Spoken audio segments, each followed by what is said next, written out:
Now to officially start our meeting, Commissioner Batcher, would you lead us in pledge, please? Thank you. I pledge allegiance to the flag of the United States of America and to the republic for which it stands, one nation, under God, indivisible, with liberty and justice for all. Thank you.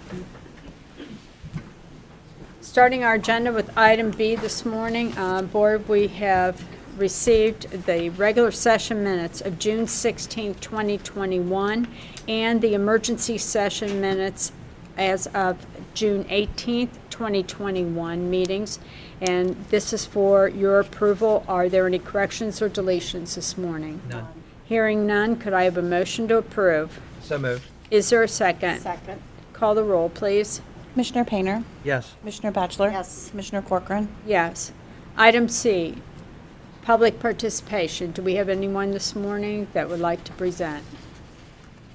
Seeing none, we will move on to item D, consent agenda. Board, you've received this also in advance.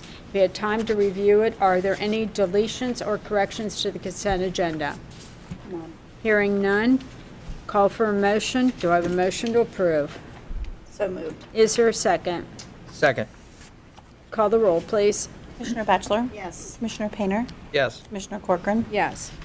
Item E is number 11 on your agenda this morning, non-consent agenda, and this is recommendation that the Board of the Clermont County Commissioners adopt resolution number 109-21 resolving to approve payment to vendors in the total amount of $2,435,572.44 as set forth in the BCC approval invoice report for checks dated June 23, 2021. BCC directed prepaid invoices reports and/or procurement card transaction report as presented by the county auditor on June 21, 2021, and further authorizing the county auditor to issue warrants for the same pursuant to Section 319.16 of the Ohio Revised Code.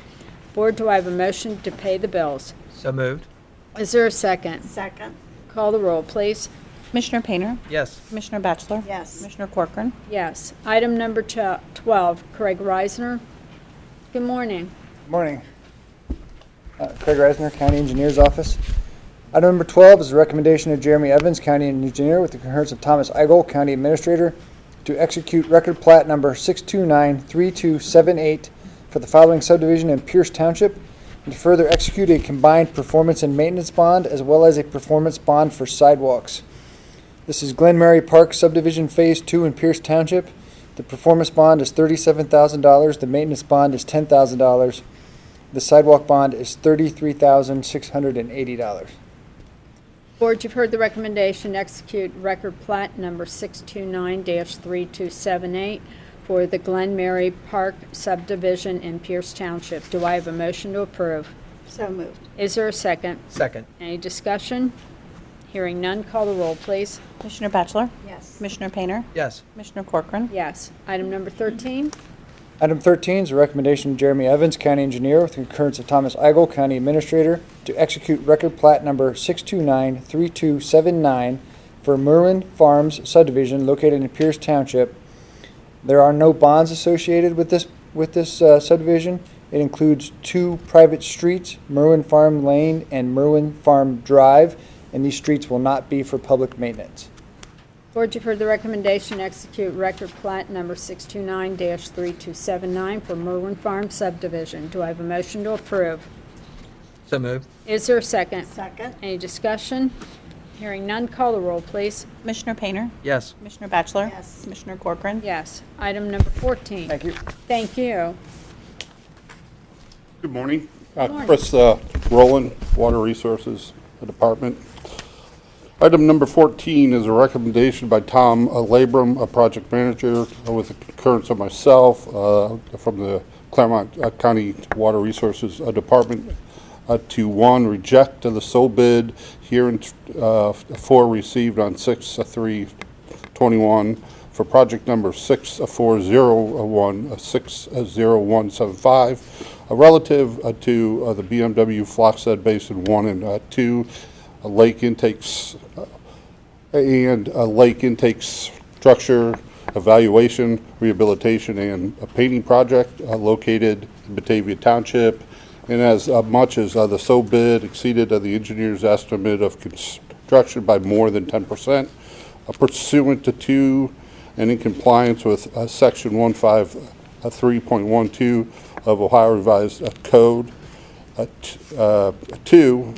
Number 2, adopt Resolution 110-21, resolving to amend Resolution number 061-21, previously adopted by the Board of County Commissioners on 5/5/2000, which determined to make improvements relative to the construction, operation, maintenance of project number 6401-60175, and to determine to make the Air Force dated improvements as set forth in the revised Exhibit A. Attached hereto and made a part thereof, and to proceed within the accordance with the revised specifications and estimate of cost and financing as herein ratified and confirmed. And number 3, to approve the request to re-advertise for bid of project number 6401-60175 pursuant to and in compliance with the revised specifications. Therefore, and to authorize the clerk of the board to place a legal notice in a newspaper of general circulation on Thursday, 7/1/21, scheduling a non-mandatory pre-bid meeting on 7/13/21 at 10 a.m. with bids to be received, therefore, until 2 p.m. local time on Thursday, 7/22/21, in the office of the Board of County Commissioners at 101 East Main Street, Batavia, Ohio 45103, where they will be publicly open, read out loud shortly thereafter. The notice will also be posted on the county's website at the following URL link there, www.clermontcountyohio.gov. Board, you've heard the recommendation to, number 1, reject the bid for project number 640-60175. Number 2, to adopt resolution number 110-21, to amend a resolution number 06121. And number 3, to approve the request to re-advertise for bids for that project 6401-60175. Do I have a motion to approve? So moved. Is there a second? Second. Any discussion? Hearing none, call the roll, please. Commissioner Batchelor? Yes. Commissioner Painter? Yes. Commissioner Corcoran? Yes. Item number 15.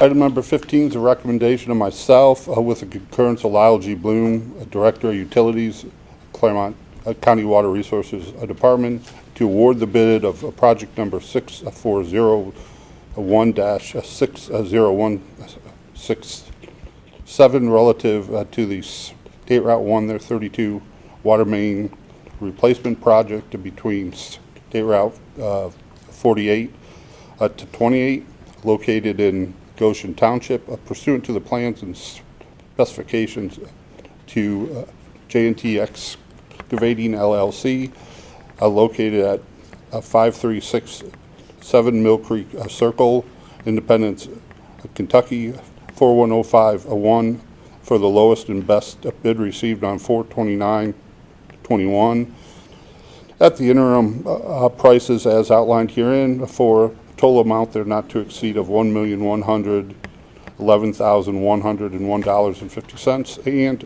to execute the contract relative hereto pursuant to and in compliance with the terms and conditions set forth within, and award of the bid and contingent upon the release of a required purchase order in concert with the requisition number 2959-00 dated 6/1/21 relative thereto. Board, you've heard the recommendation to award the bid for contract project number 6401-6067, and this is to the State Route 132 water main replacement for State Route 48 to State Route 28 in Goshen Township. The awards to J&T Excavating LLC. Do I have a motion to approve? So moved. Is there a second? Second. Any discussion? Hearing none, call the roll, please. Commissioner Painter, Yes. Commissioner Batchelor, Yes. Commissioner Corcoran, Yes. Item number 16, this is your day, Chris Yeah, Rowland. it is. I don't come up here often, but when I do, You I got want to it. make an appearance. The recommendation of Lyle Bloom, Director Utilities, Water Resources Department, with the concurrence of Greg Bickford, Assistant County Administrator, to execute a contract for professional services by and between the Board of County Commissioners of Clermont County, Ohio, and Fishbeck, located at 11353 Reed Hartman Highway, Suite 500, Cincinnati, Ohio, 45241, for project number 6402-60103, relative to the Hall Run Trunk Sanitary Sewer Evaluations Survey Project. It's a SSES project, located within Union Township in accordance with the consultant's proposal dated 5/17/21 as identified in Exhibit A, attached here to and made a part thereof, for a total amount not to exceed of $207,500, with said services to be completed within 518 consecutive calendar days upon issuance of the notice to proceed from the Clermont County Waterworks Department, exclusive of the county review time, pursuant to and in compliance with the terms and conditions set forth, and contingent upon the release and receipt of the purchase order required therefore, in concert with requisition number 2963-00 dated 6/1/21 relative thereto. Board, you heard the recommendation to execute the contract for professional services with Fishbeck relative to the Hall Run Trunk Sanitary Sewer Evaluation Survey Project. Do I have a motion to approve? So moved. Is there a second? Second. Any discussion? Hearing none, call the roll, please. Commissioner Batchelor, Yes. Commissioner Painter, Yes. Commissioner Corcoran, Yes. Item number 17. Item number 17 is a recommendation by Stephen L. Nipp, Assistant Director of Operations, with the concurrence of Lyle G. Bloom, PE Director of Utilities, Water Resources Department, to execute an extension of the contract by and between the County of Clermont, Ohio, and Utter Construction, Inc., located at 1302 State Route 133, Bethel, Ohio, 45106, for maintenance and repair of the water and/or wastewater systems and appurtenances for the Clermont County Water Resources Department, previously ratified by the Board of County Commissioners on 8/19/20, for an additional one-year period through 8/23/22, pursuant to and in compliance with Article 11 of the referenced contract, with all other terms and conditions thereof to remain in full force and effect, and contingent upon a release of a purchase order required therefore, in concert with requisition number 2991-00 dated 6/3/21 relative thereto. Board, you've heard the recommendation to execute with Utter Construction Incorporated the extension of contract for maintenance and repair of the water and wastewater systems and appurtenances for Clermont County Water Resources Department. Do I have a motion to approve? So moved. Is there a second? Second. Any discussion? Call the roll, please. Commissioner Painter, Yes. Commissioner Batchelor, Yes. Commissioner Corcoran, Yes. Item number 18. Item 18 is a recommendation by Tom Labrum, Project Manager, with the concurrence of myself, Water Resources Department, to award the bid for project number 60181 relative to the James E. Sauls Drive transmission main project located within the village of Batavia Township, and Williamsburg Township, pursuant to the plans and specifications to Attribute Contracting and Consulting LLC, located at 2125 County Road 1, South Point, Ohio 45680 for the lowest and best bid received on 5/13/21 at the item prices and outlined herein for a total amount not to exceed of $1,261,166 and no cents, and to execute the contract relative thereto pursuant to and compliance with the terms and conditions set forth herein, and award of the bid therefore, and contingent upon the release of a required purchase order in concert with requisition number 3080-00 dated 6/10/21 relative thereto. Board, you've heard the recommendation to award the bid for project 641-60181 relative to the James E. Sauls Drive Transmission Main Project to Tribute Contracting and Consultants LLC. Do I have a motion to approve? So moved. Is there a second? Second. Any discussion? Hearing none, call the roll, please. Commissioner Batchelor? Yes. Commissioner Painter? Yes. Commissioner Corcoran? Yes. Chris, thank you for coming. Thanks. Item number 19, Terry Brandenburg, how are you? Hello, good. Good morning, Commissioners. Good morning. This morning I have the recommendation of Lyle Bloom with the concurrence of Greg Bickford, Assistant County Administrator, to adopt a revised table of organization for the Water Resources Department as outlined below in an Exhibit A attached thereto and made a part thereof, effective upon approval, and further to authorize and update the appropriate internet links and appendices accordingly. We have a retirement or a resignation coming at the end of the year for water resource fiscal administrator, so this would allow us to bring somebody in, train them, and get them ready to go. Board, you've heard the recommendation to adopt a revised table organization for the Water Resources Department as read. Do I have a motion to approve? So moved. Is there a second? Second. Any discussion? Terry, just real quick, as this reads, just kind of explain that for a second. The 79810 WRD Fiscal Administrator is being added, but a 79810 Administrator D pay range was already there and being removed. Correct. So we currently have the position filled. It's currently filled, and there is a resignation been submitted for the end of November.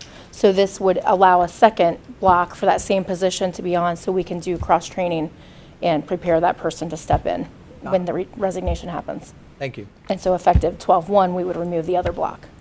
Okay. Any other discussion? Hearing none, call the roll, please. Commissioner Painter? Yes. Commissioner Batchelor? Yes. Commissioner Corcoran? Yes. Thank you, Terry. Thank you. Item number 20.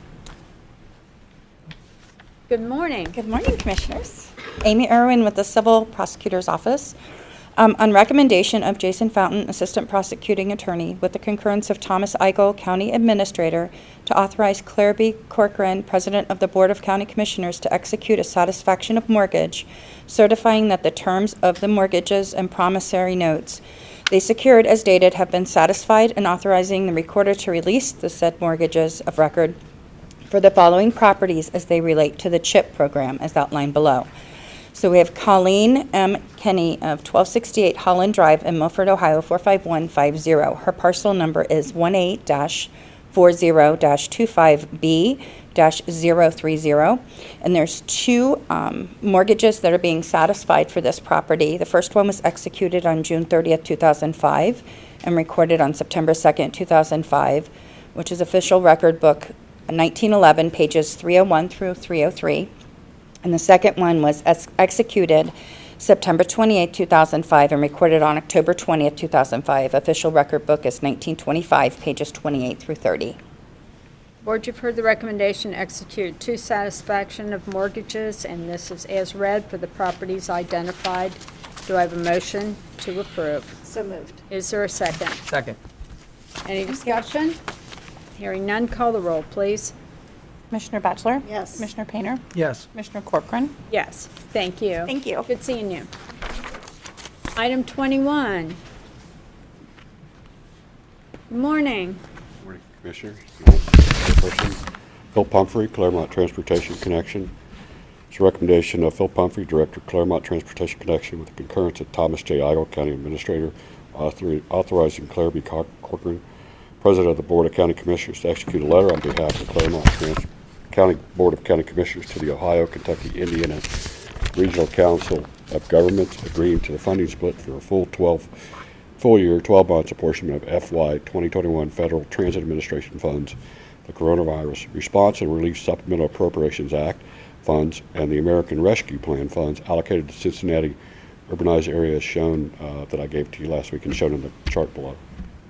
Board, you've heard the recommendation, and this is to execute a letter on behalf of the Clermont County Commissioners with OKI agreeing to the funding split for the full year, 12 months. And this is fiscal year 2021 Federal Transit Administration funds, Corona Response and Relief Supplemental Appropriations Act funds, and the American Rescue Plan funds. Do I have a motion to approve? So moved. Is there a second? Okay, then I will second it. Call the roll, please. Commissioner Batchelor? Yes. Commissioner Corcoran? Yes. Commissioner Painter? Abstain. Thank you very much. Moving on our agenda this morning, we are now moving to item F. Mr. Eichel, do we have any additions to the agenda this morning? We do, and I'm asking the board to consider a resolution ending the state of emergency in Clermont County relative to the COVID-19 pandemic. I'd like the board to consider adding that to the agenda this morning. Board, I'm requesting a motion to add resolving to end the state of emergency. It's a proposed item to be put on the agenda this morning. Do I have a motion to add this to the agenda? So moved. Is there a second? Second. Any discussion? Hearing none, call the roll, please. Commissioner Painter? Yes. Commissioner Batchelor? Yes. Commissioner Corcoran? Yes. Commissioners, I want to ask Pam Haverkoss, our Director of EMA, to address the board regarding the state of emergency. Morning, Pam. I'm Pam Haverkoss. I'm with the Clermont County Emergency Management Agency, and I just want to thank you for the opportunity to come today. It's been a long year and a half that we've been responding to COVID-19, and I would like to thank the Board of County Commissioners for their continued support throughout this entire event. Clermont County has definitely proven that we're a really resilient community, and that's a product of our relationships that we've built, our partnerships and collaboration amongst our public safety partners, our public health department, our healthcare providers, our local government agencies, our social service partners, our schools, nonprofit organizations, faith-based partners, private sector organizations, and our residents. Response and recovery to a pandemic truly requires the ingenuity of the whole community, and I want to take the opportunity to thank, in particular, Julianne Nesbitt and the Clermont County Public Health Department for their tireless work. Often done behind the scenes. Often they were criticized for their, efforts, but they are the backbone of our response and recovery operations to COVID-19. Just to recap a few of the events, the critical high points of our COVID-19 response. We started planning for COVID-19 well before we had to take an action. So we actually held our first preparedness meeting with all of our public safety partners back in January of 2020, so back in January 31st of 2020. And at that meeting, we discussed what actions we were going to take if it got to that point that we needed to take action. We talked about how we were going to share information, how we were going to share resources amongst all of our public safety partners to make sure that no resident within our community was left behind. We officially activated our Emergency Operations Center on March 16th of 2020. At that point, we discussed how we were going to, again, continue to communicate and work effectively if we had to go into a stay-at-home order. We facilitated meetings with our emergency operations team on a daily basis initially, mostly through a virtual means, and we later transitioned into our COVID-19 defense team. In January of 2021, we actually opened a call center so that we could have a hotline for our residents to call so that they could get information on how to get access to a COVID-19 vaccination. We helped them register for our wait list until it was available to all of our residents, and then we assisted residents with scheduling their vaccination appointments. Our call center answered almost 17,000 calls from the public. Since January of 2020, our Clermont County Public Health has stood up our mass vaccination operations and administered over 36,632 vaccinations. That's just the Public Health Department. Now our local pharmacies and our other healthcare providers have also been vaccinating. So currently, we have 45% of our residents have received at least the first dose of their COVID-19 vaccination, and 41.9% have completed the entire series. So we're well on our way to getting to that herd immunity, per se. Even though we are transitioning back to our normal operations of work, our work is not over. Our public health, our healthcare providers, and our pharmacies continue to provide vaccinations on a daily basis. Anyone 12 and over is eligible for a vaccination at this point, and if anyone needs assistance, they can continue to call our hotline at 513-735-8500, and we can assist them with finding a location where they can get vaccinated. We are also working to compile the lessons learned from this event, to make sure that we can sustain those areas that worked well, and also to improve in those areas where we faced adversity. We want to ensure that we can respond efficiently and effectively to any future incident that might happen in Clermont County, so that we can protect and preserve the Clermont County way of life. So again, I want to thank you for your continued support, and thank you for all of your kind words throughout this entire event, because it has really been trying for the last year and a half.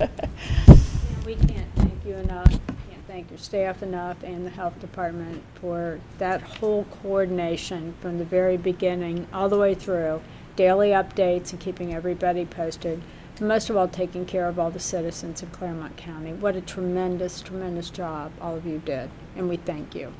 Thank you. And as I said, we will have an after-action report that will be coming out through the Public Health Department, and that'll highlight a lot of the statistics of how many meals do we provide, how many calls were made, how many residents received their vaccination through our health department, et cetera. So there'll be a lot more information in that after-action report. Great. And Pam, please let everybody that was involved with that know. We realized what a changing environment that really was. You know, every communications meeting, it seemed like there for a while, there was always new information. There was a new change of direction. You know, the governor stepped out and said, well, now you have to have, you know, COVID defense teams. And, you know, it really was a changing environment where you had to adapt. And least not we forget, you know, the stress that, you know, I witnessed on people's faces on a daily basis, the burnout of them working, you know, tirelessly for all the calls that came in, and, you know, trying to disseminate that information as it really ebbed and flowed. So, you know, we understand how stressful that was. Tell them all, you know, take a weekend off and go to Kings Island or do something. You know, it's great that we got through it in the fashion and you know, the excellent response that they provided. So thank you. Thanks to all of them. And Pam, I'll just echo what my two fellow commissioners said. I've known you for several years now. You and your staff are always there in every emergency that comes in Clermont County. So from my heart, I say thank you for all you've always done. Thank you. Thank you. Board, now I'm going to ask for a motion to adopt the resolution number 111-21, resolving to end the state of emergency in Clermont County, Ohio, which was declared on March the 18th, 2020, to address the COVID-19 pandemic, effective June 18th, 2021, in concert with the Ohio Governor Mike DeWine, ending the state of emergency in the state of Ohio on June 18th, 2021. Do I have a motion to approve? I'll make that motion. Is there a second? Second. Any discussion? Hearing none, call the roll, please. Commissioner Batchelor? Yes. Commissioner Painter? Yes. Commissioner Corcoran? Yes. Any other additions to the agenda, Mr. Eichel? Okay. Item G, at this time, we're going to ask to go into executive session. Do I, at this point, need to add my word employment on there, or just enter it in? It would be consider the employment or compensation. Okay. Item G, executive session pursuant to Section 121.22G1 and G2 of the Ohio Revised Code to consider the employment, compensation of a public employee and/or more public employees, and number 2, to consider the sale of property at competitive bidding, respectively. Do I have a motion to go into executive session? So moved. Is there a second? Second. Call the roll, please. Commissioner Painter? Yes. Commissioner Batchelor? Yes. Commissioner Corcoran? Yes. We're going to go into executive session, and we will return immediately. Thank you. Back from executive session. Now we're going into our public hearing this morning. Mary Raines, thank you for being with us this morning. Good morning. Mary Raines from OMB, and we're having a public hearing on the calendar year, county fiscal year 2022 tax budget. It's required by statute. It's required in Section 570530 to have this public hearing. We put the notice in the Clermont Sun on June 10th.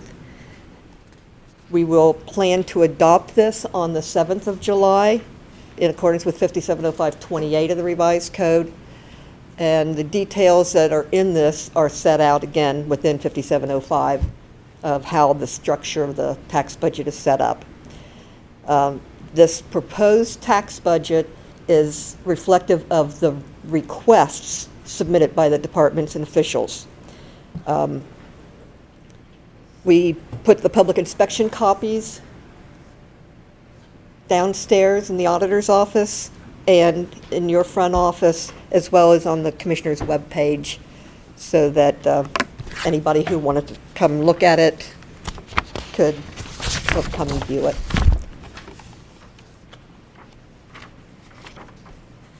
The general fund property tax estimate and rates are provided to us by the auditor's office for all the funds, and that's what's covered under the tax budget piece of this budget hearing.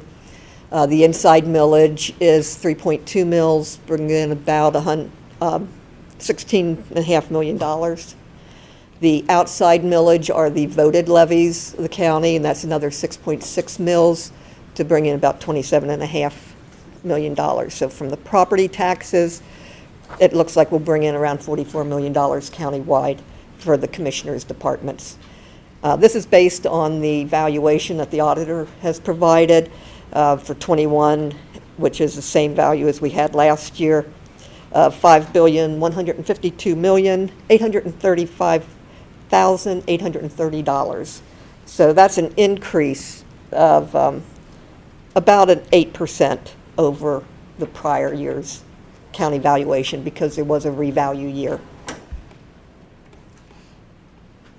So we'll start talking the tax budget, and we'll go through each one of the levies. So the general fund receives 2.1 mils of the property tax rate. And it's the largest discretionary fund that you manage, represents about 25%, 24% of the total funds, and it covers all the elected officials except for the county engineer. It provides for the mandated services for sheriff, jail, probation, commissioners, auditor, treasurer, recorder, board of elections, all the courts, prosecutor and public defender, and public safety with the comm center, building inspection, and the coroner's office. There's a small piece in general fund for health and human services, which is basically the veteran services, DJFS, mandated local pieces that go into that fund. And then there's an Ohio Department of Health, children with medical handicaps. It's a mandate that we provide 1/10 of a mil each year to the State Department of Health based on actual usage. Here we'll see the fluctuation in the property tax receipts, and this includes the state revenues from the homestead rollback that we get.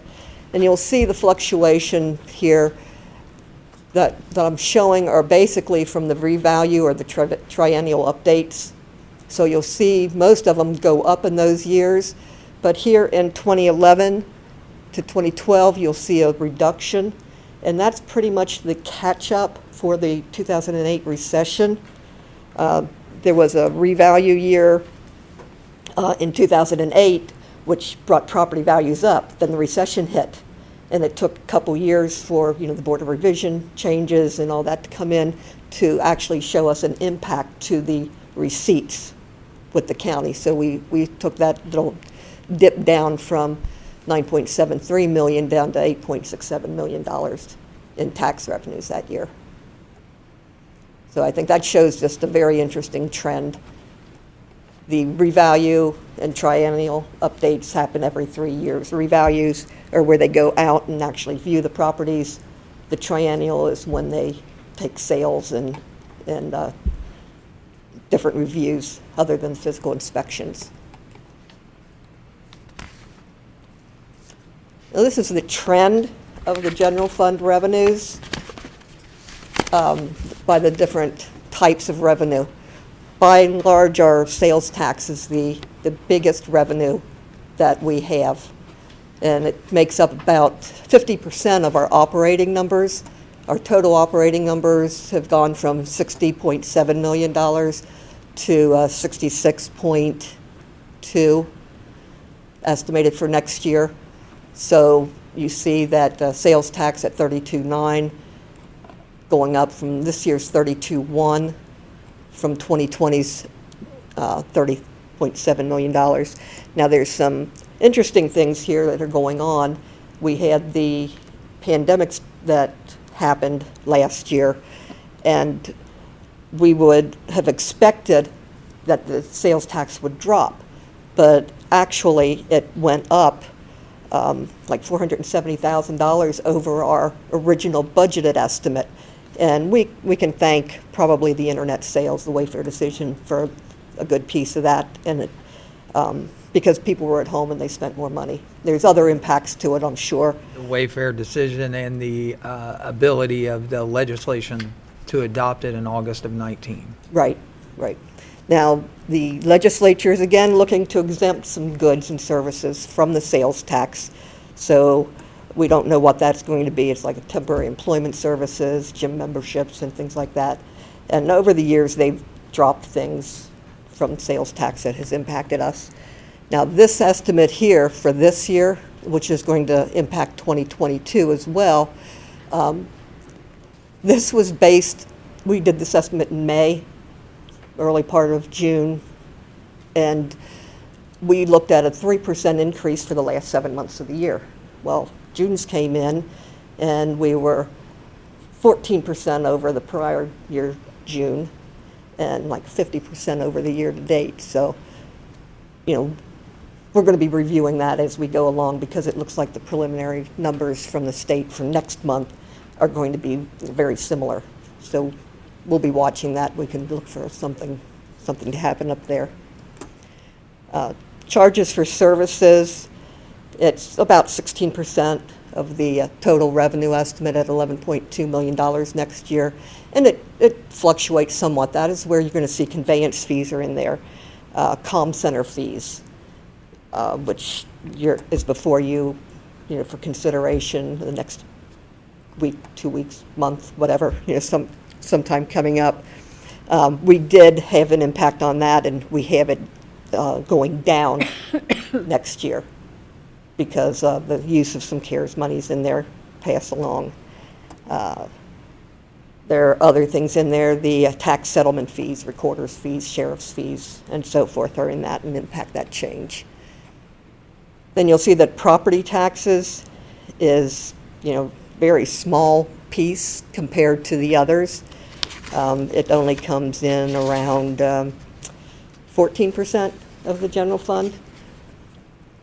And the changes there are just, from the valuation. Each year we could look for, minor increases on construction, but not a whole lot of change there otherwise.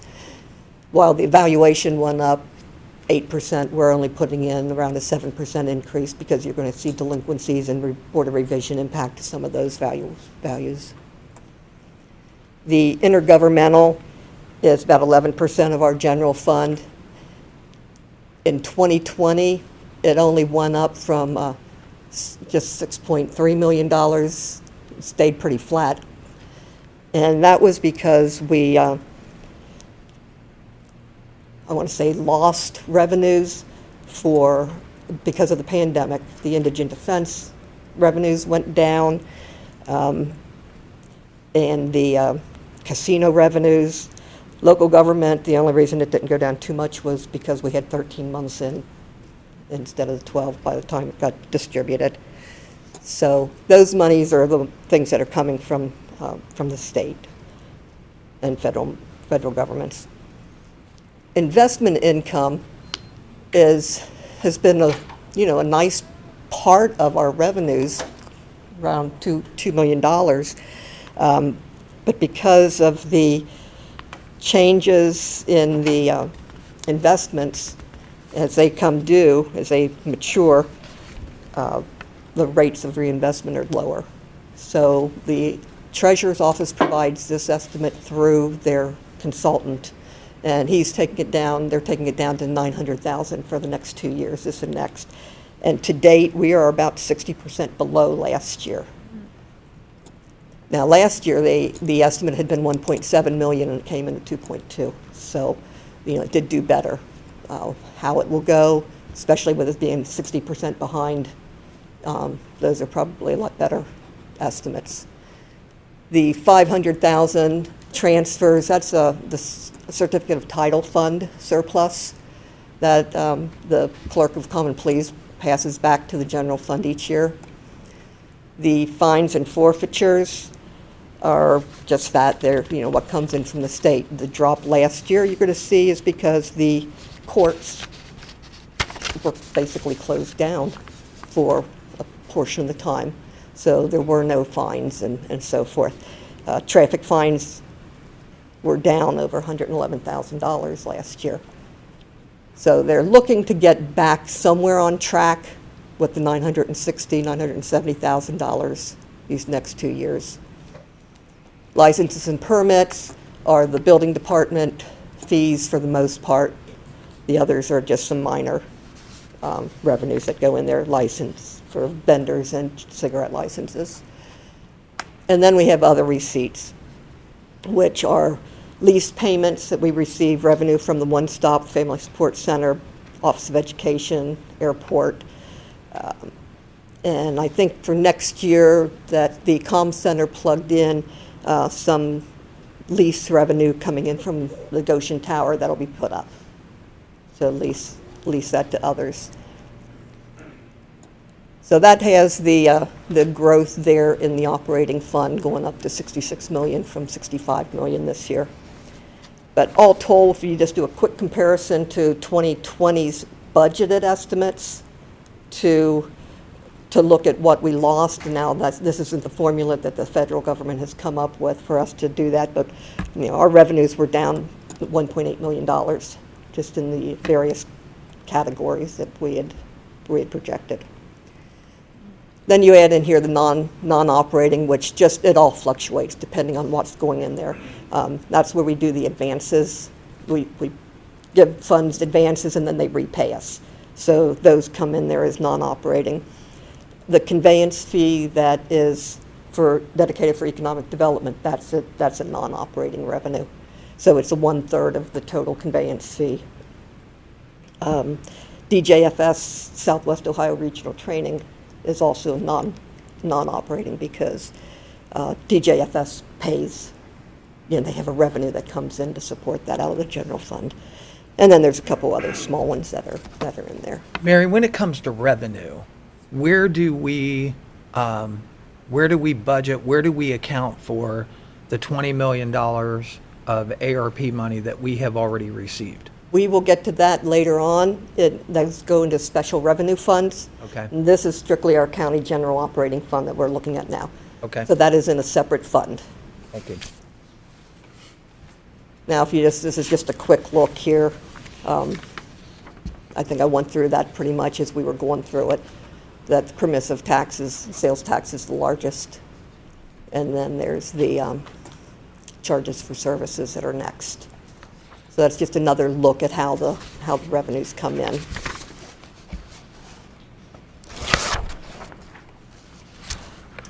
Now, this is the expense trends. Let's see. Let me catch up here.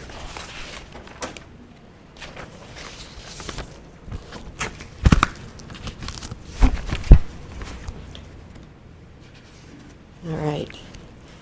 General government, as I said before, it has our Board of Elections and our auditor, treasurer, commissioners. This one, at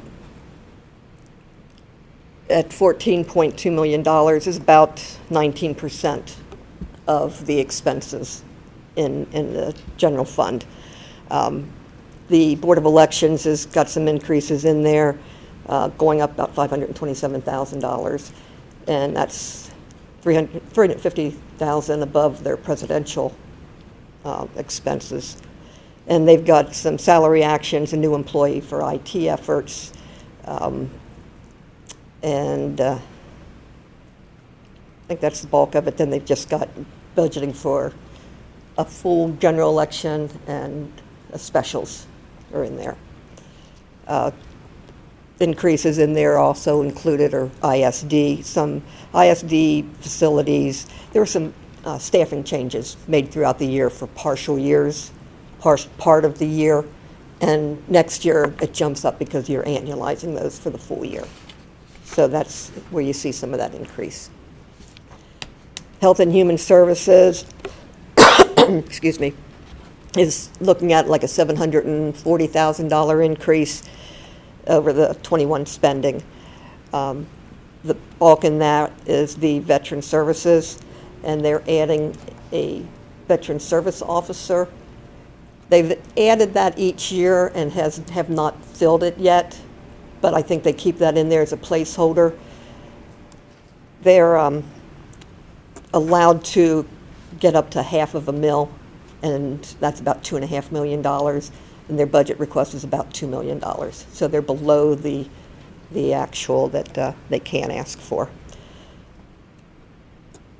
The judicial services are, the juvenile and probate has have salary increases in there. It's a $667,000 for that group, judicial services. There's a full year of an investigator for the prosecutor he put in there. Annualizing that to $111,000 is what that comes to. They've also requested a new assistant prosecutor in the Common Pleas Criminal Division. Public Defender has some salary actions in his budget request, as well as adjusting for some staff turnovers. There's just a small increase to make one of those positions a social work case manager. Common Pleas has some raises strictly for their staff attorneys. They've done a wage study with 10 other like-sized counties and found that they're quite a bit below. So for their staff attorneys, they put an increase in. And then we also have the Court of Appeals is in that group. Criminal justice, it's about 40% of the general fund. It's always the largest piece, going from $27.6 million to $29.4 next year. And if you look at the difference between 2020 and 2021, that impacts of the use of CARES money to offset some of these costs. And that was like $4.2 million of CARES money that you don't see in here. So you could see that would take him up to $26 million if that stayed in general fund. So the next years are based on not using any CARES money, not using any of the COVID money. So that's a full operation for the sheriff, the probation offices for municipal, common pleas, and juvenile. And the sheriff has also requested some new positions. His funding of his bargaining unit is in there. He's requested a administration lieutenant for professional standards. He's asked for 4 road deputies, another court services deputy, and an investigator based on the need that he sees out there.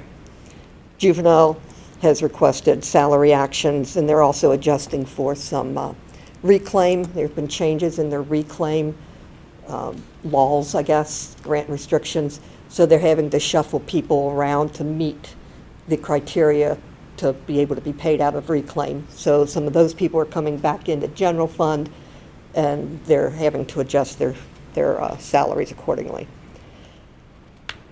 We also have CASC in that group. It falls under the same thing as the detention and probation. Public safety, the bulk of that is the comm center. And again, here we used just under $350,000 of CARES money last year in the comm center, salaries and fringes. That would make this closer to just a small increase each year. And then, so that gives the operating expenses of the county going from 63 million up to 68 million with this request on the tax budget. And again, everybody did not ask for raises. There were just those few people who put it into their budgets. The rest basically put a note that says whatever the board does, if they have money for salary actions, they would like it to be applied, which is what we traditionally do. The non-operating is going up next year because the $3 million that we have planned for the past several years got put on hold last year from capital projects being delayed. It was in there for this year. We'll probably put it in, not do it this year, it'll go next year. And that could change because of going out for bids on those capital projects. It's very feasible that $3 million isn't going to be enough to keep it from having to borrow any monies. So that's giving you the overview of the different types of expenses. Out of that $5 million increase there, the 63 to 68, 4 of that is in general government and criminal justice. That correct? The $3 million is in criminal justice of the 5.5. Last year's non-operating, we have advances, and some of that was in the general government, and we have stormwater administration is in there. We had some retirements and vacation payouts. That a good portion of the vacation buybacks is in criminal justice, where the sheriff and the juvenile have policies where they allow their people to cash in a piece of their retirement or their vacation each year, so long as it doesn't go below a minimum. If they can't take the time off, they give them that option, and that way they're paying it out at a lower rate feasibly than if they waited until retirement. So they have programs in that respect. And also, you'll see in that non-operating a change because of some vacant positions, particularly in the economic development area. So it really isn't a shift from any place. It's just, economic development was down some people. And then again, here, this is just showing you the percentages. If you take a look at criminal justice, judicial services, you're at 61% of the county general fund takes care of those areas. You throw public safety in there, and you're up to 68% of the total general fund expenses are for the court system and detention, probation, communications. So the rest of those just follow. So that's the $73.5 million we're looking at for next year. And then some people like to take a look at this slide, and it just is showing that in general fund, in the county general fund, the bulk of the expenses are people. General fund is a very service-oriented fund function, and it takes people to do that. So, 71% is that, and then 29% is other whether it's services, maintenance, supplies, that kind of thing, maintaining the county buildings.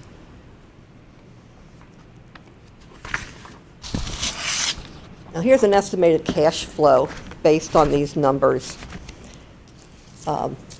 We took the 2020 year-end of $35.9 million, the 2021 revenue estimates of 68.3 minus the 65.8 expenses, and we're looking at a year-end cash balance of $38,472,000 next at the end of the year, which is 58% of our expenses. Our goal is to keep expenses no lower than about 34% of our expenses. Keep the cash balance at 34%. Any excess covers non-operating one-time expenses that don't have revenues to support them. And it also is something we build up for our capital programs so that we don't have to go out and borrow monies for large capital projects. So some of this is also because almost $5 million didn't get spent because of CARES money coming in for that. So that would have brought that down as well.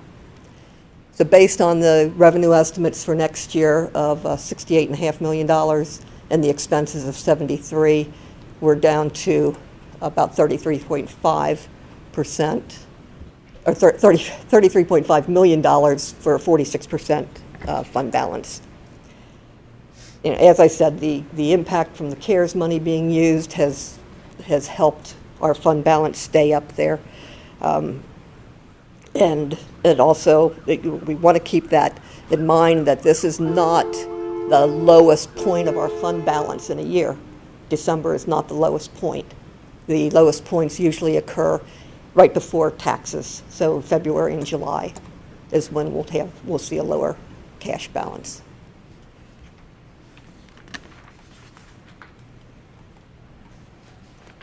Okay, and then we get into the 1 mil that we put in for the property tax into the capital improvement fund. And we do this directly from the taxes rather than it coming into general and doing a transfer. It just keeps the cash flow in there so we don't have to constantly monitor it.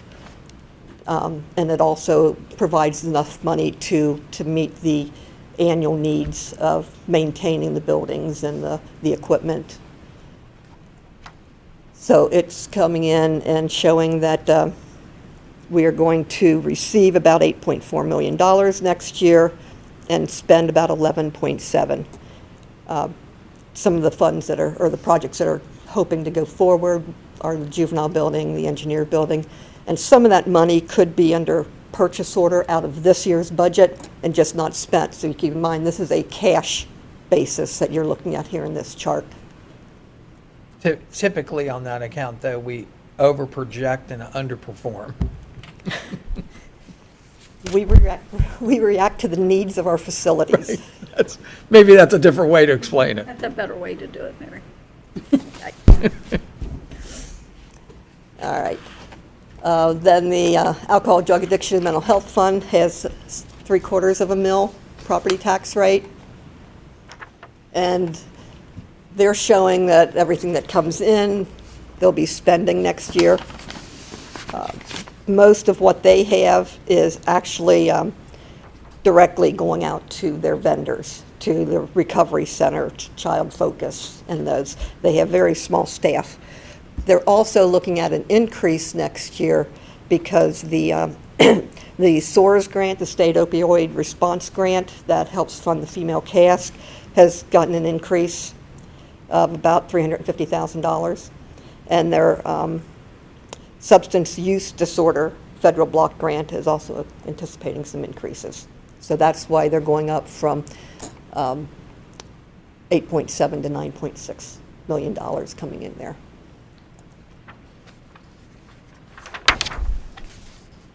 Our children's services levy is 0.8 of a mil. And essentially they're showing that they're going to spend a couple $100,000 in addition to what they're actually bringing in on that calendar year. The other funds that are in the children's services are some state and federal monies that they get, and also the general fund contributions from you. And out of the children's services fund, 1 million is dedicated to the juvenile court for their delinquent and unruly youth care. So that's been a flat dollar amount that gets allocated to juvenile court from there.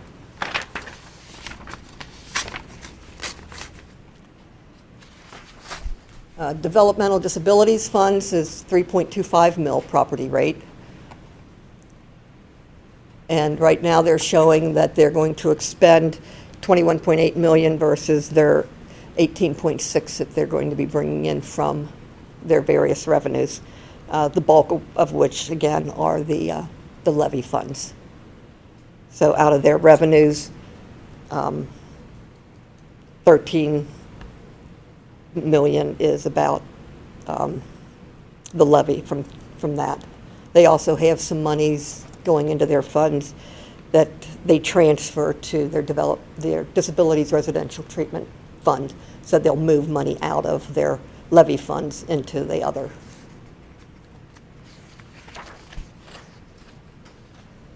And senior services at 1.3 mil.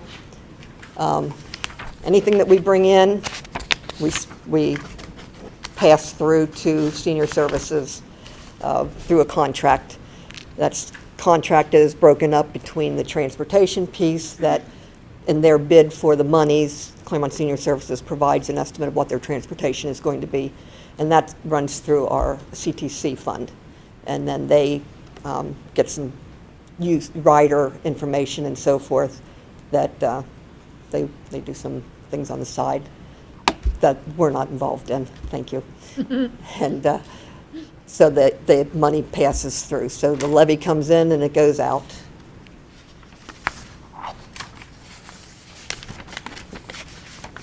Now this next piece of the budget hearing is not the tax budget. It's all the funds that commissioners are responsible for. This is the one where we have about 150 funds, and I think 114 of them are going to have activity next year. So this is taking all of those in.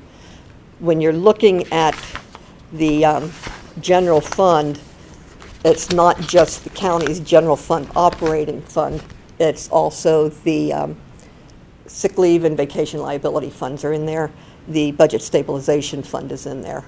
So that's why if you look at this and compare it to the earlier slides for general fund, the numbers are going to be slightly off because we've got it's a fund type that's in here.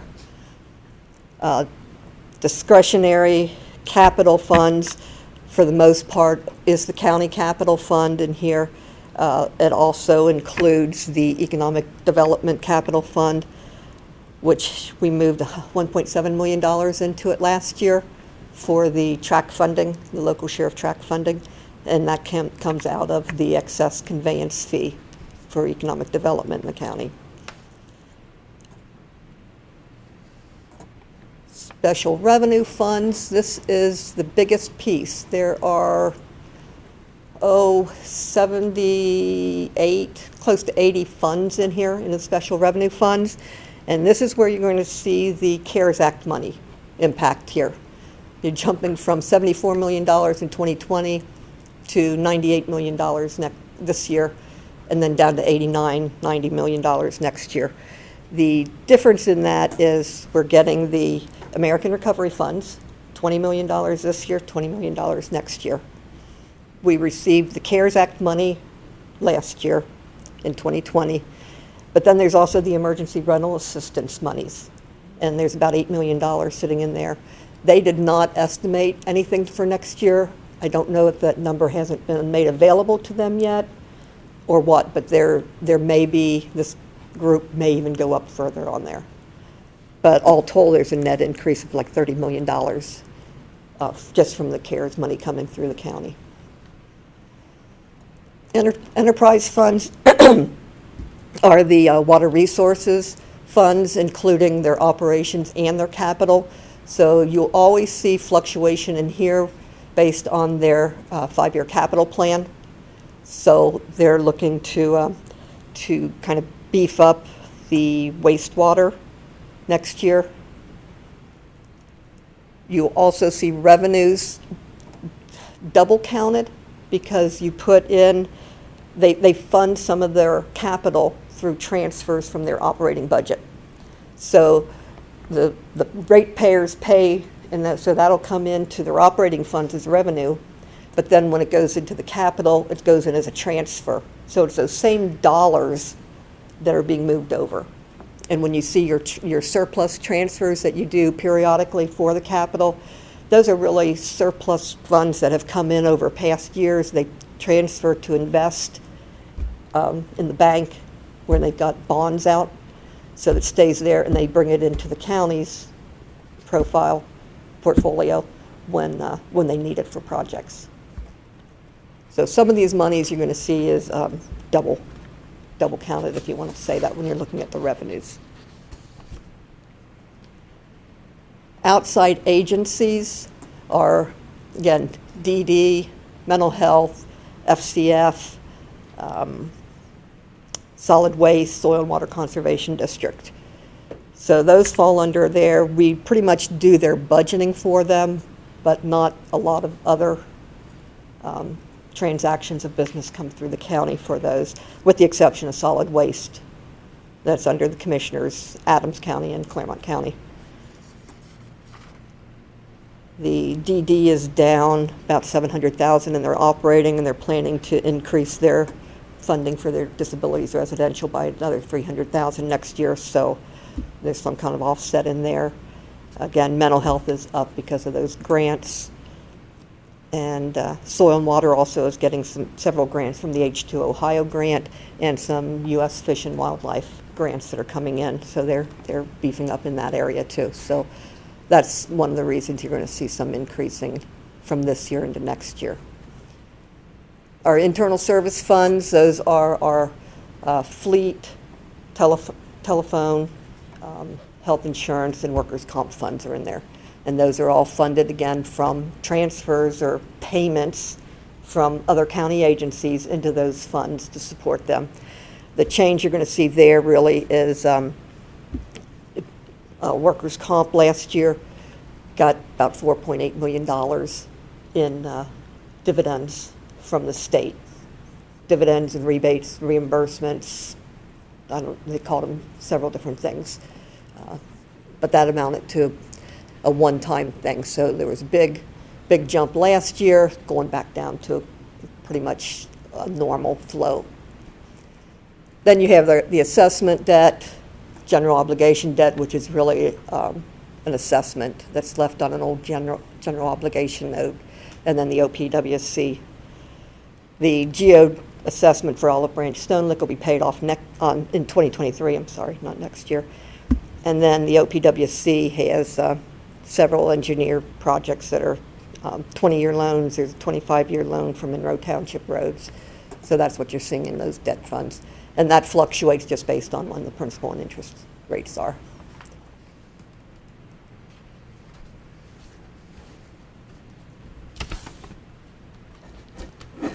Now it's showing the difference in the type of revenue. And if you look at that, sales tax here is only 13% of all funds, where it's about half of general fund. So, and property taxes are about the same. They're about 15%, with service charges at 27% and intergovernmental around 27% of all of the $286.5 million that are expected to pass around the county next year. The charges for services, the reason it jumps up so much here is because it has the water and sewer metered sales and such in there. So that's a big chunk of that one. Intergovernmental is where you'll see the public assistance funds. And their other programming, vehicle and fuel taxes that run through the county engineer are in there. The ones that would be in general fund would be the casino revenues and local government funds. And then the homestead rollback is in intergovernmental too, instead of in property taxes.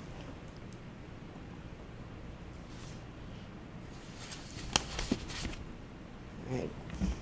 And again, these are the budgeted expenses by the fund type. General fund, I'm not going to go over that because that is all, the bulk of that is just the county general fund that we've already talked about. There's 100,000 in there for those liability funds in case we would need those. The capital fund is up because we're hoping that projects will start going through. Most of that is the county's plans for the engineer building, juvenile court, the Goshen Tower, those things that are in that. Special revenue funds, it's a $21.6 million change, but again, that includes the American Recovery Act net change of $30 million, where we added $5 million in 2021 with the CARES Act, and then there's $35 million anticipated to come in 2022, pending the determination of its use. And then emergency rental assistance had $6 million coming in 2021, and they have not done their estimate yet for next year. So that's really the only thing that's pushing that special revenue group up. There are some other ones that have some ups and downs, but there's nothing really out of the ordinary that's in any of their budgets.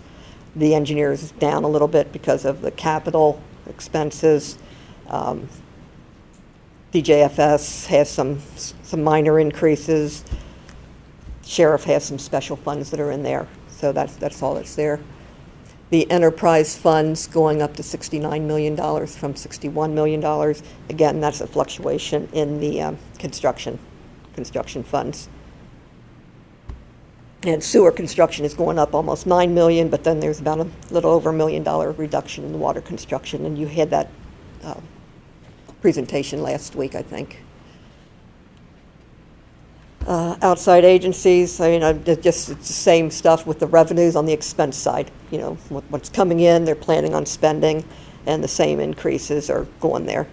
So soil and water conservation has some Williamsburg wetland grants. Solid waste is going to do some capital purchases in there that they don't normally do. Internal services fund is going down. Again, that's because of the workers' comp. They had money in there that they transferred to other areas. And then the debts is what they are. So it's expected that the budget for all county commissioners' appropriated funds is going from $271 million to $317 million next year. And Mary, just talk about two numbers. Go to the previous page. I think that's page 12. And just talk about a few numbers there just for explanation purposes. Okay. Obviously, the budgeted revenue trend there was 286.91 in 21 is shown on the chart. Yeah. And you take a look at that 280, and then the next number is 286,529 estimated in 22. And then when you flip to 13, obviously the revenues outperformed the expenses at 270,722. Previous page showed 280. And in this particular case, the revenues are showing to underperform the 317 expense. Is that realistic? It is realistic in the sense that most of that CARES money, the recovery money, is going to be coming in pieces. So some of the money will be coming in this year, but it's not going to be spent until next year. So you're going to see your expenses are going to be a little bit higher because we're not spending that money even though it's coming in 2021. By the time the plan gets put into place and it's ramped up to spend it, some of that spending is going to be planned for next year. And that's where the auditor put that on their request. I think it was like $35 million they're expecting to spend next year out of money that they're getting half this year and half next. And my question is I understand that these are just budgeted estimates. They're not exact. Do we really believe that our revenues will be 286 in 22 and that will spend 317? Are we going to underperform by that much, or is that variation just based on estimated budgetary? That's estimated, and it's the request for budgeting. So it's not the cash flow. So Want to make sure. the departments asked for these to be budgeted, but some of that money that's budgeted this year will be carried over on purchase orders or what have you for payment in the following year. The only reason I point that out is if we really believe that that would be on actual cost, then I would be making a request that said, we better go back and look at the budget Right. and trim some. Several people are planning on drawdowns of their fund balance, and some aren't. But again, this is the request for budgeting. You're comparing a cash expense for the historical 2019, 20, and 21 against a budget request for 2022. I was just pointing out that difference. You know? We're not talking about actual cost here. Right, right. And that can be confusing. And especially when you're trying to look at trends and you do see a difference between the current year, because you're looking at the cash, not the budget. So I see what you're saying.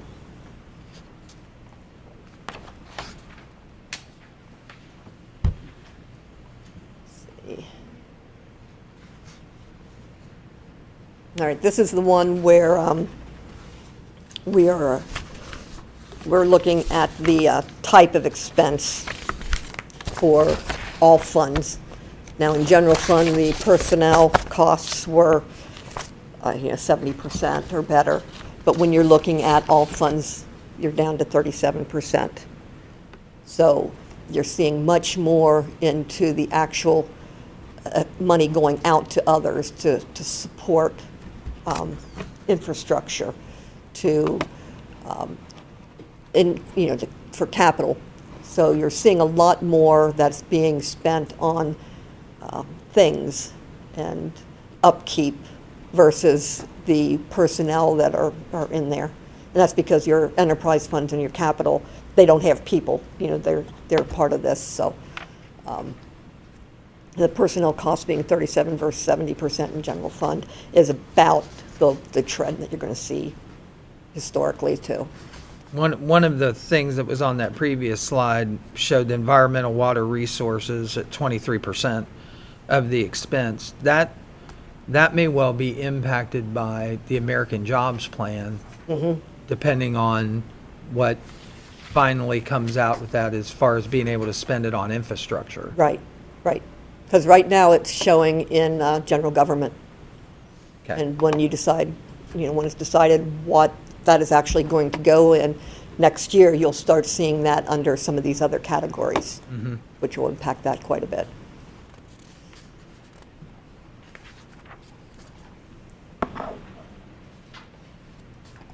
Now this is showing some cash flow.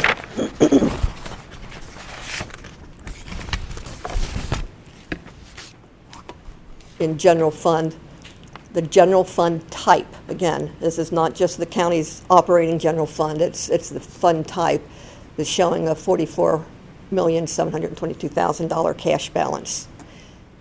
And with the revenues coming in of $68,590, expenses going out of $73,639, bringing it down to $39,673. And I'm going to jump real quick down here to the next slide to kind of explain some of that to you. That's the planned draw on some of these things that are listed here as a 2021 and 2022 planned draw on fund balance. Those items are things like the retirement payouts, vacation buybacks, the temporary space for juvenile probation while we're waiting for the construction. The $3 million transfer into capital is listed over here.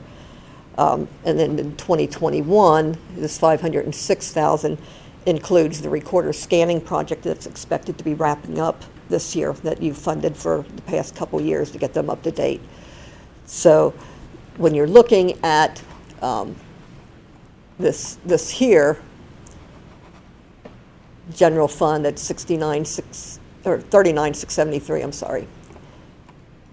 That's this number here, which adds the budget stabilization of $5.3 million.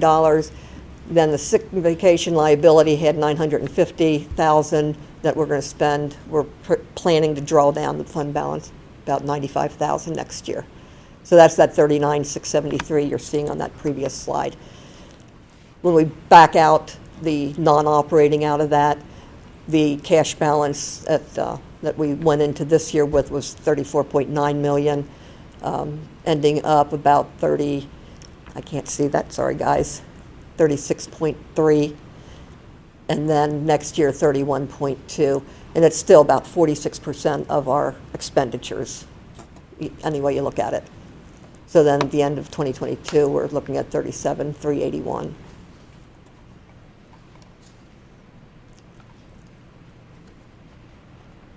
And then back in here, the capital, again, it's, we went through this before. This is just another look at it, a quick look, going from $20 million to 16.9, and it's basically because the project's ramping up.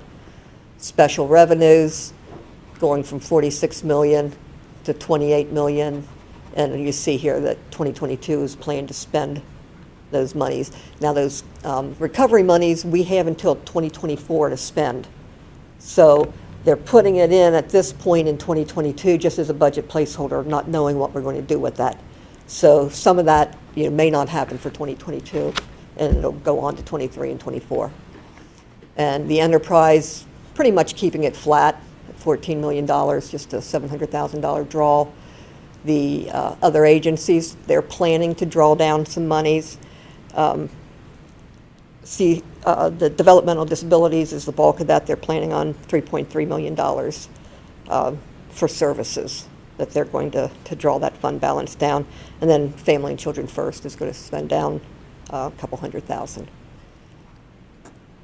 Internal services funds pretty much remaining flat. Not a lot of draw in there. Insurance fund is expected to increase about $177,000, and just minor changes in there. And again, the debt is what the debt is. So we're going from about $152 million at the end of this year down to $121 million next year. And that's projected if everything comes in as departments are currently estimating and spend everything that is looking at in here.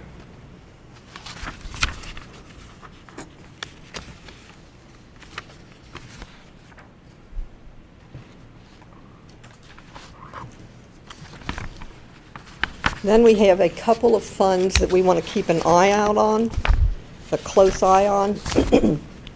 Dog and Kennel, this is the first time since '95 that we're operating it ourselves.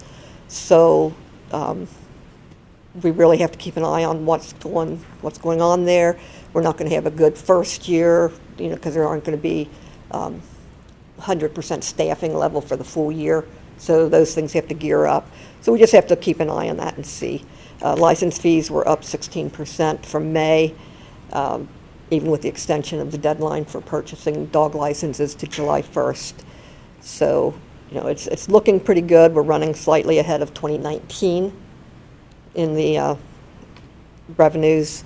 The expenses it's hard to compare because we paid the contract on a monthly installment previous years. The prosecutor's DTAC fund, they don't have as much revenues, which I guess is a good thing. The delinquencies are going down, but what they do is they have shifted some pieces of civil people who work on delinquencies into that fund and out of general. But as the funds are drying up, we had to do an advance of the tax collections this year. We'll probably need to do that again next year, but they're going to be shifting people back into the general fund. So while it's an impact to the general, it's really a good thing in the long run. Enhanced wireless, it's kind of the same thing. The flat revenues don't keep up with the allocation of the supervisors' salaries and fringes that are coming out of Comm Center there. So that's going to impact that. The contract rates for the MARC system have their escalation clauses in those. So we're going to be moving people back into a higher percentage in general fund. This took it from 50% for those to about 35% this year. So that's, and then 20% next year. So that's why we're watching that fund. And then fleet maintenance. They still have an outstanding balance on an advance of $250,000. And also, they're showing the need for some general fund support this year of $200,000 and $50,000 next year. They're working on looking at their rates, some options, increasing their customer base, and just seeing what they can do to make themselves self-sufficient. So those are 4 funds that we're going to keep an eye on throughout the year. And the tax budget is not required to balance. As you know, it's showing the need for the taxes. That's the tax budget portion. The budget's the same way. It's showing the need. And then the appropriations that we'll be doing in the fall have to balance. So we cannot appropriate more than our resources, which is the carryover plus the revenues, and those will be tweaked for all of those funds throughout the summer and into the fall. That's the end of what I had for the public hearing. Thank you for all the preparation and the explanation. Any other questions, board? Yep. See if there's anybody want to address the board at the hearing. Pardon me? See if there's anybody that wants to address the board. Okay. Anyone want to address the board? Any public participation this morning? I have had no inquiries about the budget, whether to the email or in writing or phone calls, since it was published. And we have no one present this And morning. I don't believe the board has had anything either. Thank you. I have not received anything as Nothing? well. Thank you, Mary. So that concludes my piece of the public hearing. It's back to you. Thank you very much. That concludes our public hearing this morning, but at this time, I'm going to ask to have an additional executive session put on. Could I have a motion to add an executive session, sections 121.22G1 and G2, and to be brought back to the board? Do I have a motion to do that? So moved. Is there a second? Second. Call the roll, please. Commissioner Painter? Yes. Commissioner Batchelor? Yes. Commissioner Corcoran? Yes. Now I'm asking to go in, a motion to go into executive session pursuant to section 121.22G1 and G2 of the Ohio Revised Code to, number 1, consider the employment compensation of a public employee or more public employees, and 2, to consider the sale of property at competitive bidding respectively. Do I have a motion to go into executive session? So moved. Is there a second? Second. Call the roll, please. Commissioner Batchelor? Yes. Commissioner Painter? Yes. Commissioner Corcoran? Yes, we will return. Thank you. Thanks, Mary. We have returned from executive session, and both of our executive sessions today, we made no decisions in them. At this time, we're moving to item H, our county staff elected officials discussion. Any county staff elected officials? Nothing here. Any member comments under item I this morning? Members, any comments? None. Hearing none, then I will ask for a motion to adjourn. Do I have a motion to adjourn? So moved. Is there a second? Second. Call the roll, please. Commissioner Batchelor? I'm sorry, Commissioner Painter? Yes. Commissioner Batchelor? Yes. Commissioner Corcoran? Yes. We thank you for joining us today, and that concludes our session for June 23rd, 2021. We will see you again next Monday. Thank you.